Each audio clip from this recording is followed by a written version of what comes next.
Obviously, the Paris Gaming Week is on. A ton of trailers dropped from PlayStation, and some of them are causing a little bit of controversy.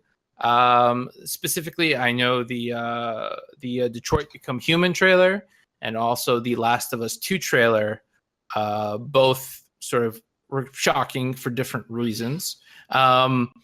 Let's do one at a time. So let's start with Last of Us 2. What do you guys think of the trailer? Did it make you want to play the game? What, if anything about it, surprised you, shocked you, or interested you, as the case may be? Go ahead. I'm not sure how it connects to the game. Because I just needed more explanation as to why there's women in the trailer that are getting victimized, or one is hung and the other's elbow's broken. The answer is we don't know, right? It's and we don't know who these people are. No. So. We don't know. We know that there's obviously some sort of religious undertones, right? Mm-hmm. Because I think the woman mentions the apostles. Where are the other apostles? And then she gets spat on. And we know that the bad guys, or the zombies, or whatever you want to call them, were referred to as demons.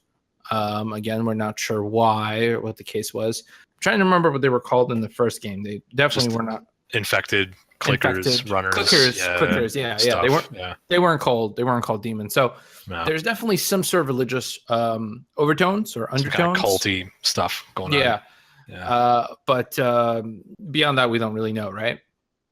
Yeah, I guess not. I mean, for me, I want to play it no matter what. So when it comes out, I'll play it no matter what. But like, just being given this tidbit as a fan of the first one, to me, it just kind of shows me, like, compared to what we had in the first Last of Us, this kind of shows me that Naughty Dog isn't really shying away from looking at what becomes of people when society breaks down and disappears. And I think the culty overtones are actually kind of in line with what was in the first one also. There was a villain in the first game. Spoilers, I'm sorry, but if you haven't played it by now, I don't know. Shame on you. I won't. Okay, there was a villain who had sort of a faith-based approach to what he was doing, sort of a spiritual approach to what he was doing. So it's not really out of the ordinary for Naughty Dog to explore that direction of people turning to superstition, one could say, or spirituality in the apocalypse. As far as the women thing goes, like, you got to understand, I mean, they're trying to tell a story in which people, men and women, people in general, are subjected to extreme hardships to survive. They victimize each other to survive. They put themselves at risk to survive. And yeah, it was pretty over the top. I definitely agree with that. It was shocking. Like, I know there's some real hardcore shit that goes down in the first Last of Us, but like, even here with the trailer for the second one, that's like kind of taking it up a notch. And so I think I understand the criticism of people saying, oh, you're just trying to shock us into buying a game. But I think at the same time, it's like they're trying to show you what kind of world you're going to be in when you play this game. And I think that came through, as a message. For me, the thing that like jumped out at me, violence aside, and I know it sounds weird, but it's just how goddamn pretty this game looks. I mean, like, yeah, I understand we're seeing scenes of extreme, graphic violence here, but the lighting, the way the fire is, the way the rain is falling, like, this thing is really coming close to, that uncanny valley line, especially in that early shot, which, if you're watching along with us, when the woman is thrown to the ground and she's tied up, I mean, the way the light plays across her face and she's like clearly in pain because her hands are tied behind her back, and there's just so much visually going on that it looks like a movie. Other games have come close to that, like The Order 1886, right? That was the name of the Order something 1886. Yeah. So that one was, also considered to be extremely cinematic, but man, Naughty Dog is on point here. Like, yeah, between The Last of Us and Uncharted, they've been just really setting benchmarks for, I think, console graphics for the last few years. just really breaking milestones, I think. And Chapter 2, The Last of Us, looks insane visually. I think you're right. Yeah, I mean, it's just the way that the surfaces look wet from the rain, the way that the skin glistens and the shirt sticks to the woman's chest, and there's a lot happening here graphically. And I'm really curious whether like this is sort of an FMV cutscene kind of dealio, or if this is like an in-engine sort of cutscene, or if it's an FMV or what's going on. Because if the entire game looks like this, oh my god, like you'll probably spend the first hour just wandering around and looking at stuff. So yeah, there's a lot happening in it. It's like an assault on the senses in a lot of ways. But one thing that was missing is just that, Sandy, I think you brought this up earlier, is just like context of like what's happening, who is it happening to, why should we care? And I think that comes back to the argument of this is just kind of shock value of a trailer. Sure. In a way, it's also visual value. It's like shock value of holy shit, that's a woman's arm being broken by a hammer, and also holy shit, look at those graphics. It's like kind of it's like kind of a double whammy of look at what's happening. And I do want more context of like, I need to find out who these people are. There was a theory that the woman being hanged, I'm sorry, I'm a grammar nerd, was Ellie's mother.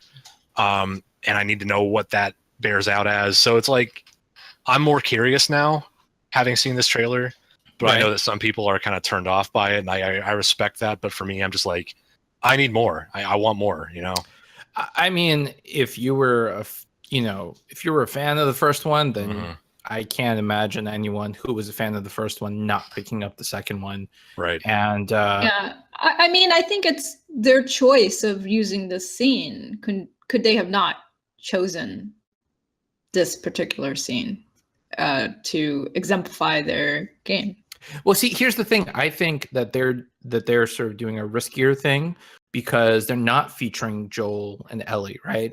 Any scene depicting Joel and Ellie would immediately, make the viewer nostalgic and whatever. I think it's a little more risky for them to all of a sudden show us this weird, graphically violent scene with a bunch of characters that we don't know. I think it sort of catches your attention almost a little more than if it was just Joel and Ellie. I agree. Yeah. Because you're like, what is this? What is going on? So it grabs your attention and then doesn't let go. But let's move on. Let's talk about the other trailer that caused a little bit of controversy, the Detroit Become Human trailer, which the gameplay it was showing off wasn't that new. We had seen it before. We had seen very similar stuff at E3. What was different was the scenario that we were watching, which involved a father that was abusive to his child, and I imagine abusive to the people around him as well. Also a bit shocking in its own way. And it, the trailer indicates that there's a possibility that one of the possible endings of the scenario is that the child dies by the father's hand, although it happens off camera. What was your guys' takeaway from this one? Are you more excited about the game, less excited about the game? What caught your attention, if anything? Yeah, it was a different tone from the previous Detroit Become Human trailer we saw at E3, where more about revolution. Right? Yeah, that one was more like about taking action, breaking into some place and like your options of doing that. This involved like a android maid or nanny or something like that, and her perspective of the abusive father-daughter relationship she was seeing. So yeah, I saw this as like a different angle of the same game, and I saw it as the developers trying to show off like these are all the lives that you're going to see play out in this game, and they're very different from each other, and you're going to have a lot of opportunities to affect them and decide for them. And so I think it was trying to show off the variety of the game, but it was also trying to show off like just the sheer volume of possibilities that your choices can bring about, that your decisions in the game can bring about. And of course, like many mature rated games, they use extreme kind of circumstances to show that, to give you that. and one of them being, like you said, a daughter off screen beaten to death or in some way killed by her father. And I honestly, I'm totally fine with it. I know it's like uncomfortable, but like for me, I need to know that the developer is all in on that concept of real people, you know, and their actions having real consequences. I think this shows that those developers aren't afraid to really go all the way with those circumstances, with those scenarios. And, you know, it comes back to what I think is like the decision of that we as players, we as a game community, as the industry have to make, where are we going to demand that these games are considered an art form, but at the same time impose these artistic restrictions on them? Because I don't think you can have it both ways. You need to have the artistic freedom to express real scenarios like this. I mean, that unfortunately children are occasionally killed by abusive parents in real life, and if the game wants to reflect real life, it's going to have to not shy away from stuff like that. Right. I mean, this one is obviously set in the near future, but Sure. very much a slice of life, and I think it's going to try and highlight disparity between like the rich and the poor. I'm sure is going to come in here, because from the opening shot you see like sort of like the suburbs of Detroit, which are run down, and then in the distance you can see the beautiful skyscrapers and stuff. But honestly, you know, we were talking about this a little bit before we started recording. It doesn't seem like a game so much. It almost seems like an interactive novel. There's probably going to be some sort of quick time events going on, but I wonder how much puzzle solving there will be, or how much, you know, interactivity there will actually be in the scenes. I'm sure you'll get the chance to like maybe explore the room to find objects relevant to the plot line, but Yeah, probably. but I don't know. It just seeing this trailer actually, like, for me, made me a little bit less interested in the game, because it seems like something that you like rent for a weekend and you play through, you know, the 15-20 hours and then you're done with Right. it. I don't see anything here that you know, makes me think that there's replay value in the game. Yeah. So what about you, Sandy? What was your takeaway from? There was more context provided. It reminded me more of a movie trailer, and I hadn't realized that there was more than one ending, so I did not see the trailer. It was the I guess the ending that was distasteful to people. So I guess if they were trying to prove a point that there were many different endings, they could at least told us that, you know, Well, that somewhere was like, in the trailer. That was like halfway in the trailer, like in the first, I don't know, like 2 minutes in, you know, when the daughter dies, it says, but it doesn't have to end this way. And then it shows you a bunch of other. Trying to say? I thought Yeah. that was just part of the, you know, of the story, you know. So No, that's showing. In the movie, you could have like the daughter die and then have something that says, but it doesn't have to be, and it would be a movie about the investigation or something. No, Right. I think you missed it. It's showing you that you can take different actions as the android helper robot, and Yeah, it's like showing the player that the full game will have like this gigantic interconnected web of things that could happen based on what you decide to do as the character, which is really interesting. I mean, in that said, this material is inappropriate to children, and it is distasteful to see that kind of scenario. I mean, it's an M-rated game. I don't think the game is intended for children. I don't even think the game would appeal to children, honestly. Like, if you were 10 and you watched that, would you want to play something like that? I don't think so. I'd be bored. Yeah, I wouldn't be interested. I don't think it would appeal to a 10-year-old, 11-year-old me. You know, I see maybe like older teens, maybe like 16, 17 might have some interest in it.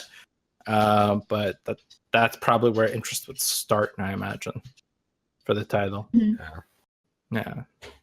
And did either of you two watch the Insomniac Spider-Man trailer? That one is not controversial. That one is. Yeah, no, I watched that one. That one seems cool. I did watch it. It was all right. I was just like, I watched it. It was just like kind of a lot of B-roll. It felt like it was just random stuff that happens in the game. It's not really. See, I'm like way more interested in gameplay trailers. I always keep an eye out for those. Like the Spider-Man gameplay trailer that came out. I think it was E3. It was not too long ago, and I've watched that trailer like 10 times because I just I'm obsessed with just seeing what you can do in the game itself. But this trailer that was at Paris Games Week was like, yeah, it's cool, I guess. It was a little more story. It was a little more. Yeah. And I know they teased like Mary Jane and they teased Miles Morales, which is cool, but as a player, that doesn't really do much for me. I'm just like, okay, sure. I just moved on with my day after that. It's like, yeah, all right, new trailer. That's fair. That's fair. So I'll toss this question out to our viewers out there. Which trailer caught your eye for Paris Gaming Week, and tell us why. And if you do, might be something in it for you. Just throwing it out there. This has been a production of the GWW Radio Network. Please don't forget to subscribe, rate, and review us on iTunes, Stitcher, and SoundCloud. Also, check out Geeks Worldwide at thegww.com for all the latest news, reviews, and opinions on video games, comics, movies, TV, cosplay, and more. Geeks Assemble!